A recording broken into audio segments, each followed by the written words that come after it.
Friends, welcome to my channel. তো চলে এসেছি আজকের আমি একটি নতুন ভিডিও নিয়ে। তো আজকের ভিডিওটি শুরু করার আগে আমি আমার সকল দর্শকদেরকে অনুরোধ করছি যে তারা যেন আমার ভিডিওটি সম্পূর্ণ দেখে এবং লাইক, কমেন্ট, শেয়ার করে, এবং যারা আমার চ্যানেলে নতুন তারা যেন প্লিজ আমার চ্যানেলটিকে সাবস্ক্রাইব করে, এবং যারা নতুন তারা যেন লাইক, কমেন্ট, শেয়ার করে দেয় এবং আমার পাশে থাকে।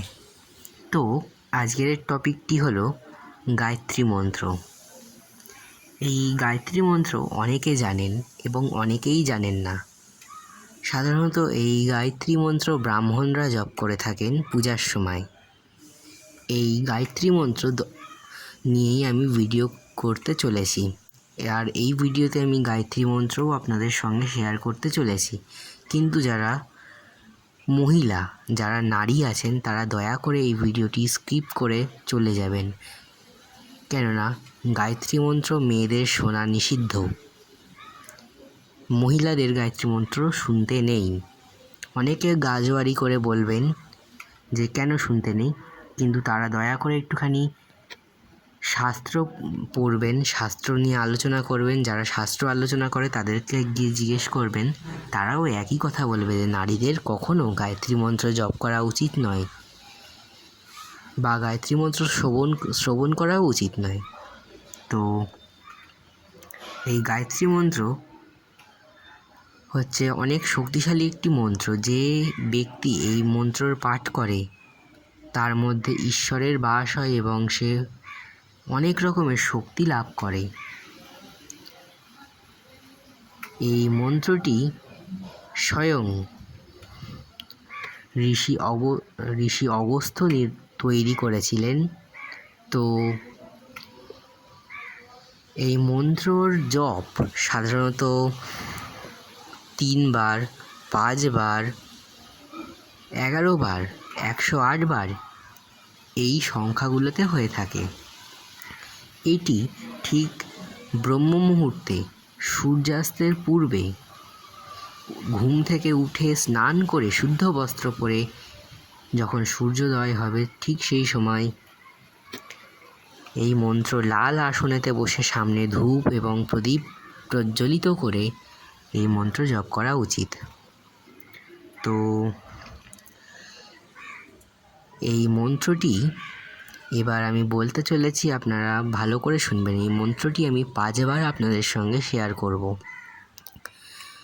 তো শুরু করা যাক। গায়ত্রী মন্ত্র। ওং ভূর্ভুবঃ স্বাহা তৎসবিতুর্বরেণ্যং ভর্গো দেবস্য ধীমহি ধিयो यो न प्रचोदयात्। ॐ भूर्भुवः स्वः तत्सवितुर्वरेण्यं भर्गो देवस्य धीमहि धियो यो न प्रचोदयात्। ॐ भूर्भुवः स्वः तत्सवितुर्वरेण्यं भर्गो देवस्य धीमहि धियो यो न प्रचोदयात्। ॐ भूर्भुवः स्वः तत्सवितुर्वरेण्यं भर्गो देवस्य धीमहि धियो यो न प्रचोदयात्।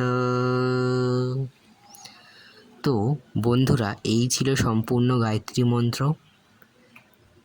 তো এই গায়ত্রী মন্ত্র পাঠে সর্বপ্রকার পাপ নাশ হয়, দুঃখ নাশ হয়। কেউ যদি এই মন্ত্রটি পাঠ করতে পারে নিয়মিত, সে স্বয়ং পরমাত্মার সঙ্গে তার আত্মার যুক্ত হবে এবং সে সমস্ত মোহ মায়া থেকে সে মুক্তি পাবে এবং সরাসরি তার মৃত্যুর পর ঈশ্বর ধাম সে লাভ করবে। তাছাড়া এই মন্ত্রের শক্তি এবং মহিমা প্রচুর, যা আমার পক্ষে বলা অসম্ভব। তো আজকের এই ভিডিও এই পর্যন্তই। দেখা হচ্ছে পরবর্তী ভিডিওতে। জয় গুরু, বন্দে পুরুষোত্তমম।